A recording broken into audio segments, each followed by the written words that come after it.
Hello students, welcome to another video in my channel English Club. আজকে আমরা class 10 এর lesson 7 the cat এই গল্পটি পড়ব। এই গল্পটি তোমরা নাম থেকেই বুঝতে পারছো দ্য ক্যাট অর্থাৎ বিড়ালের উপরে লেখা। লেখক অ্যান্ড্রিউ বার্টন পিটারসন খুব ডিটেলিংয়ের সাথে একটা বিড়ালের জীবনকে উনি লক্ষ্য করেছেন। তার জীবনের অনেক ছোট ছোট কথা এই গল্পের মাধ্যমে উনি প্রকাশ করেছেন, আমাদের সামনে আনার চেষ্টা করেছেন। এবং যেটা এই মেন গল্পেতে এই বিড়ালের নানা রকম যে অ্যাক্টিভিটিস তারই একটা ডিটেলিং এখানে দেওয়া রয়েছে এবং খুব হাস্য কৌতুকভাবে বিড়ালের জীবনটাকে তিনি উপস্থাপনা করেছেন।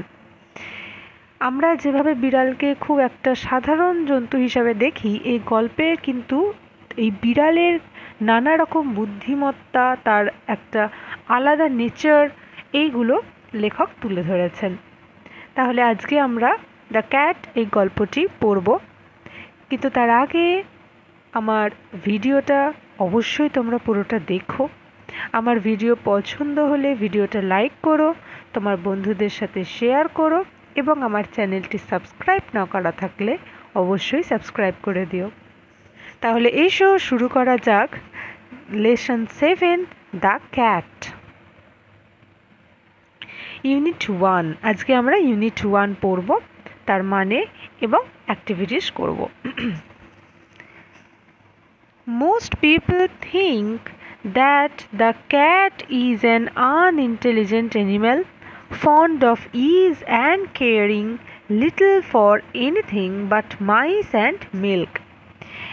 বেশিরভাগ মানুষই এটা মনে করে যে বিড়াল একটি আনইন্টেলিজেন্ট অর্থাৎ বুদ্ধিহীন জন্তু, ফন্ড অফ ইজ যে আরামপ্রিয়, আরামে থাকতে পছন্দ করে এবং ইঁদুর এবং দুধ ছাড়া কোনো বিষয় নিয়েই তারা খুব একটা ভ্রুক্ষেপ করে না।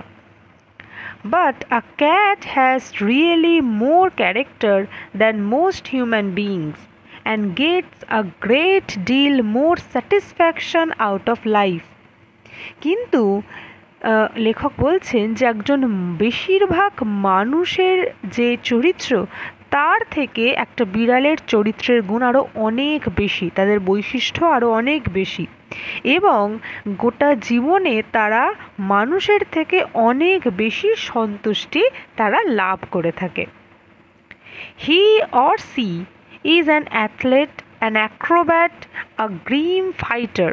হি অর সি অর্থাৎ বিড়ালের ক্ষেত্রে বলছে যে বিড়াল সে ছেলেই হোক বা মেয়ে হোক, অর্থাৎ পুরুষ বিড়ালই হোক বা মেয়ে বিড়ালই হোক, সে একজন অ্যাথলেট অর্থাৎ ক্রীড়াবিদ এবং অ্যাক্রোব্যাট মানে হচ্ছে যে নানা রকম বডি মুভমেন্টস দেখিয়ে মানুষকে এন্টারটেন করে সেই রকম, এবং একজন গ্রিম ফাইটার অর্থাৎ খুব ভালো একজন যোদ্ধা। All day long, the cat loafs about the house, takes things easy, and allows himself to be pestered by the attention of the people in the house. লোয়াফ মানে হচ্ছে এমলেসলি ঘুরে বেড়ানো। সারা দিন বিড়াল কি করে, এই বাড়ি থেকে ওই বাড়ি তারা ঘুরে বেড়ায় এবং নিজেকে দেয় যাতে বাড়ির প্রত্যেকটা মানুষ তার প্রতি অ্যাটেনশান দেয়, সেই রকমভাবে নিজেকে সে অ্যালাউ করে। To pass the time away, he sometimes watches a mouse hole for an hour or two just to keep himself from dying of boredom. এবং বোরিং হওয়া থেকে নিজেকে বাঁচাতে বা বিরক্ত হওয়া থেকে নিজেকে বাঁচাতে সে মাঝে মধ্যে 1 ঘন্টা বা 2 ঘন্টা ধরে একটা ইঁদুরের গর্তের দিকে তাকিয়ে থাকে। People get this idea that this sort of thing is all that holds life for a cat. মানুষের এটাই মনে হয় যে এই সমস্ত জিনিসই একটা বিড়ালের সমগ্র জীবন জুড়ে রয়েছে। But watch him as the shades of evening fall. কিন্তু যখন সন্ধ্যা নেমে আসবে তাকে তখন লক্ষ্য করো। You can see the cat as he really is. তখন দেখতে পাবে বিড়ালের প্রকৃত কী রূপ সেটা। এই পর্যন্তই আমাদের ইউনিট 1 রয়েছে। এবারে এসো আমরা অ্যাক্টিভিটিসগুলো একটু দেখে নিই। ফার্স্ট অ্যাক্টিভিটিতে কি বলছে, এখানে দিয়েছে এমসিকিউ অর্থাৎ কারেক্ট আনসার চুজ করা। 1A-টা the most people think that the cat is, বেশিরভাগ মানুষ মনে করে যে বিড়াল কি, ওয়াইস অর্থাৎ জ্ঞানী, আনইন্টেলিজেন্ট বুদ্ধিহীন, ক্লেভার অর্থাৎ চালাক, অ্যান্ড ইন্টেলিজেন্ট অর্থাৎ বুদ্ধিমান। তাহলে শুরুতেই আমরা কি পেয়েছিলাম যে most people think that the cat is, এই জায়গাতে লেখা ছিল যে cat is an unintelligent animal. তাহলে এই ক্ষেত্রে আমাদের আনসারটা কি হবে, আনসার হবে অপশান নাম্বার 2 আনইন্টেলিজেন্ট। নেক্সট কি, the cat cares little for anything but mice and, বলছে বিড়াল অন্য কোনো কিছুর খুব একটা চিন্তা করে না, একমাত্র ইঁদুর এবং আর কি, soup, juice, water or milk. তাহলে এখানে আমরা দেখেছি যে এখানে দেওয়া ছিল যে বাট মাইস অ্যান্ড মিল্ক অর্থাৎ দুধ। তাহলে এইখানে দেখো দুধ অপশানটা রয়েছে, মিল্ক অপশান নাম্বার 4, অর্থাৎ এখানে হবে বি এরটা number 4। Next, one can see the cat as he really is in the, একজন বিড়ালের প্রকৃত রূপ দেখতে পায় কখন, morning, night, afternoon or evening, কোন সময়তে, এই যে একদম শেষেতে লেখা আছে but watch him as the shades of evening fall you can see the cat as he really is, অর্থাৎ এই যে ইভিনিং ফল অর্থাৎ সন্ধেবেলা। তাহলে এখানে আনসারটা কি হবে, in the evening number 4। Next দিয়েছে complete the following sentences with information, information text থেকে নিয়ে আমাদেরকে এই ফিল ইন দ্য ব্ল্যাঙ্কসটা করতে হবে। দেখো এইটা কি দিয়েছে, the cat really has more character than, বিড়ালের যে চারিত্রিক বৈশিষ্ট্য সেটা কার থেকে বেশি।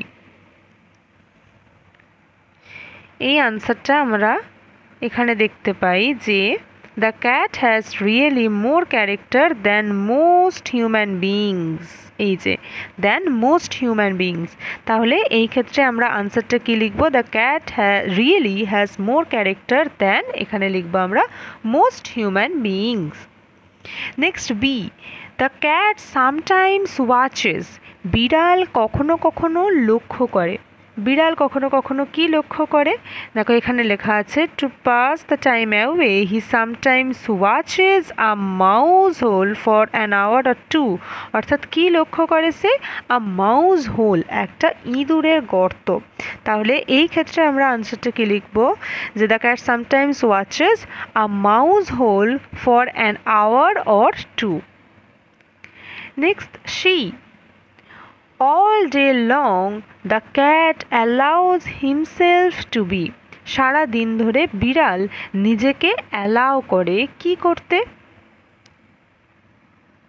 দেখো এখানে লেখা আছে allows himself to be pestered by the attention of the people in the house, বাড়ির লোকেদের সে অ্যাটেনশন সংগ্রহ করতে নিজেকে অ্যালাউ করে।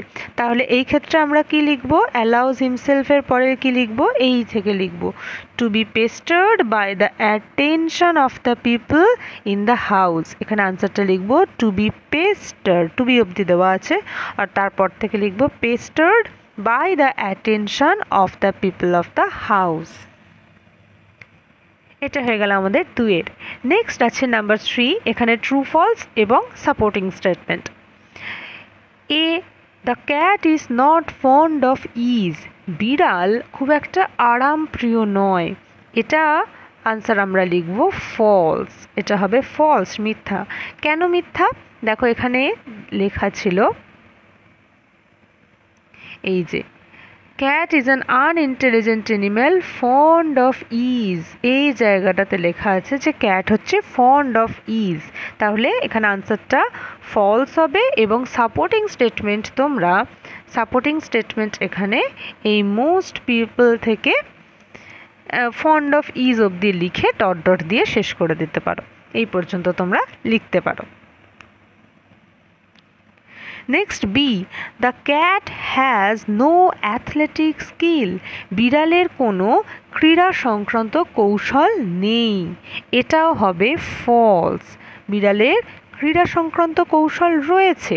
এই যে এইখানে লেখা ছিল যে he or she is an athlete, an acrobat and a grim fighter, এই যেখানে লেখা রয়েছে is an athlete, তাহলে এই ক্ষেত্রে সাপোর্টিং স্টেটমেন্ট তোমরা এখান থেকে এই লাইনটা পুরোটা লিখে দেবে।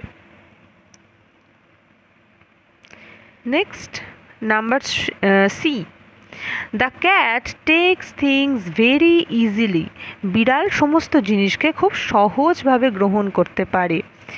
এটা হবে ট্রু। এর সাপোর্টিং স্টেটমেন্ট আমরা দেখব।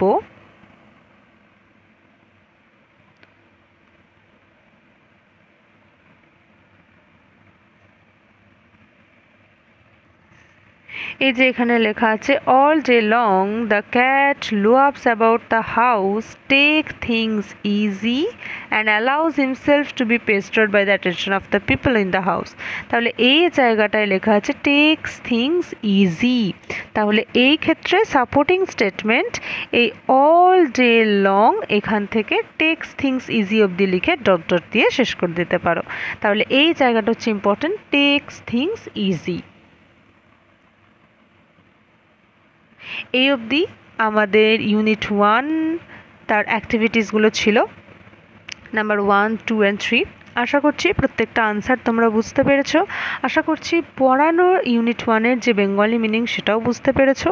কোথাও এই সংক্রান্ত এই চ্যাপ্টারের ইউনিট 1-এর কোথাও কোনো সমস্যা হলে আমাকে অবশ্যই কমেন্ট সেকশানে জানাবে, আমি নিশ্চয়ই রিপ্লাই দেওয়ার চেষ্টা করব।